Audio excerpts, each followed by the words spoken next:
একই আসনে স্বামী ও স্ত্রী মনোনয়নপত্র জমা করলেন। দুই প্রার্থী আবার নিজেদের তৃণমূল কংগ্রেসের প্রার্থী বলে দাবি করলেন। মালদার কালিয়াচক ৩ নম্বর ব্লকের জেলা পরিষদের ৪৩ নম্বর আসনে ওই দম্পতির মনোনয়নপত্র জমা পড়েছে। বিষয়টি নিয়ে মুখে কুলু পেটেছেন জেলা তৃণমূল কংগ্রেস নেতৃত্ব।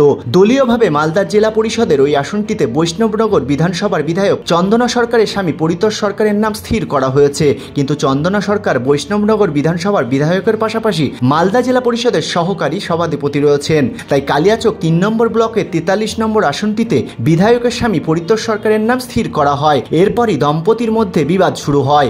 ওই আসনটিতে প্রার্থী হতে দাবি জানাতে থাকেন বিধায়ক চন্দনা সরকার। জেলা নেতৃত্ব বিষয়টি রাজ্য নেতৃত্বকে জানায়, কিন্তু রাজ্য নেতৃত্ব চন্দনা সরকারের দাবি নাকচ করে দেন।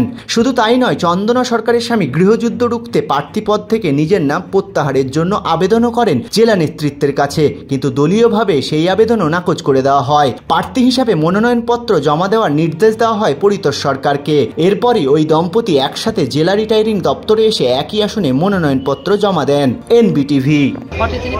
নাম এসছে আমার হাজব্যান্ডের এবং দলের সঙ্গে কথা হয়েছে, যেহেতু আমার হাজব্যান্ড অসুস্থ হয়ে হার্টের আর কি, তো দলের সঙ্গে কথা হয়ে নমিনেশন করেছি। দল যেটা যাকে দেবে সেটা আমরা মেনে নেব। আমরা দেখলাম যে বৈষ্ণবনগরে কালকে প্রার্থী ঘোষণা হয়নি, পরে প্রার্থী ঘোষণা হলো আপনার স্বামী, আবার আপনিও মনোনয়ন জমা দিলেন। সেটা আমাদের হাজব্যান্ড ওয়াইফের ব্যাপার, দল যাকে দিবে আমরা সেটা মেনে নেব। না, দল তো দিয়েছে, দল না, উনি হার্টের অসুস্থ আছেন, উনি দলকে জানিয়েছেন। তো যেহেতু উনি অসুস্থ, হার্টের প্রবলেম আছে ওনার, তার জন্য উনি দলকে জানিয়েছেন। এবার দল যদি যেটা বলবে সেটা আমরা মেনে নেব। আপনি বিধায়ক হয়েও আবার জেলা পরিষদে লড়ছেন। এখানে অনেক পশ্চিমবাংলায় অনেক বিধায়ক আছে, অনেক সভাধিপতি আছে, অনেক বিধায়ক আছে যারা লড়ছে, আমি একাই নই। কারণ কি? কারণ দল, এটা তো দলের ব্যাপার। দল তো বর্ধমানে, হাওড়ায়, পুরুলিয়ায় অনেক জায়গায় বিধায়করা টিকিট পেয়েছে। এটা তো কোনো ব্যাপার না। আলাদা আলাদাভাবে স্বামী স্ত্রী মনোনয়ন দিলেন। আলাদা কেন হবে? একই তো। আমরা দল তো আপনাকে টিকিট দেন, একসঙ্গে থাকি না? একসঙ্গে তো মনোনয়ন দিতে আসেননি। একসঙ্গে তো আছি, একসঙ্গে তো ছিলাম, একসঙ্গে তো আছি। স্বামী স্ত্রীকে আলাদা হয় নাকি? উনি তো বলছেন দল ওনাকে টিকিট দিয়েছে। আমরা একসঙ্গে আছি, সেটা পার্টি যেটা সিদ্ধান্ত নেবে সেটাই সব। পার্টির উপরে আমরা নই, পার্টি যেটা বলবে সেটাই। সংসারে কি আলোচনা হলো, কেন দুজন দিলেন? এটা পার্টির ব্যাপার, পার্টির ব্যক্তিগত ব্যাপার।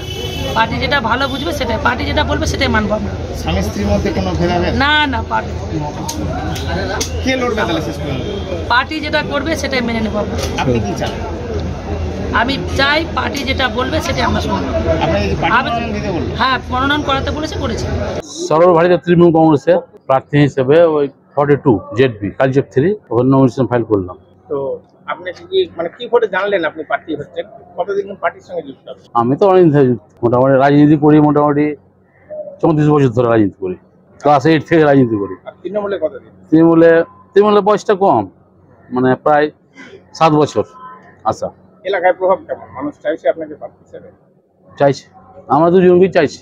আপনি কিভাবে জানলেন আপনি প্রার্থী? সকাল 7টার সময় আমরা মেল আসলো, যখন আমরা জানলাম আমাদের পঞ্চায়েত সমিতি, জেলা পরিষদ, আমাদের ব্লকের এবং গ্রাম পঞ্চায়েত ক্যান্ডিডেট কে হবে, মেলের মাধ্যমে আমরা জানতে পারলাম। আপনি জেলা পরিষদ আসনে তৃণমূলের প্রার্থী? হ্যাঁ। মনোনয়ন জমা দিলেন, আপনার স্ত্রীও জমা দিলেন মনোনয়ন? সবাই না আমাদের তো। আমার স্ত্রী জমা দিল, মানে আমি দাবি করেছিলাম যে এটা আমি হাই স্কুলের টিচার, আমি রাজনীতি করি, ঠিক আছে, তো আমার ওই জেলা পরিষদ দাঁড়া ঠিক হবে না। আমি দাবি প্রতিবার জেলাতে বলেছি এবং কলকাতায় বলেছি আমার মিসেসকে দেওয়া হোক, যেহেতু MLA প্রার্থী অন্য জায়গাও দিচ্ছে, 4টা 5টা MLA সভাধিপতি আছে এবং তাকে জেলা পরিষদ দিচ্ছে, তো আমাদের এখানে দেওয়া হবে না। তো আমি দাবি করেছি পার্টির কাছে, যে রহিমদাকে বলেছি জেলা প্রেসিডেন্টকে, যে আমরা দুজনই করছি, আপনি চিন্তা ভাবনা করেন ব্যাপার। দল তো আপনি একটা বিবেচনা করেছেন। হ্যাঁ, দল তো আপনি কি দল কি আপনার অমতে প্রার্থী করেছে আপনাকে? না, আমি প্রথম থেকে দাবি করেছি যে চন্দনকে দাও। তো এখানে জানি না কি ব্যাপারটা আছে, আমি তবু আবার এখনো দাবি করে আছি, যেহেতু আমাদের স্বামী স্ত্রীর ব্যাপার আছে, আমি এখনো দাবি করছি যে আমরা প্রার্থীরা চন্দনকে দেওয়া হোক। ওই যেহেতু 3বার থেকে জেলা পরিষদ পাস করে আসছে এবং ওদের কাজকর্মের অভিজ্ঞতাটা বেশি আছে। মানে বৌদি জিতলে কি সভাধিপতি ব্যাপারটা না, আমি ভোটে কোনোদিন দাঁড়াইনি, প্রথম দাঁড়াচ্ছি। চন্দনা সরকার প্রতিবারই মানে ভোটে দাঁড়ায়, 2008 সাল থেকে ভোটে দাঁড়ায়। আমি করলাম, আমি প্রার্থীর নাম এসে করলাম। প্রয়োজন দলকে দাবি করছি, দল যদি বলুন না তোমাকে থাকতে হবে, তাহলে আমার বিশেষ চাপ আমি দাবি করছি, পরে তো নমিনেশন করা যাবে না।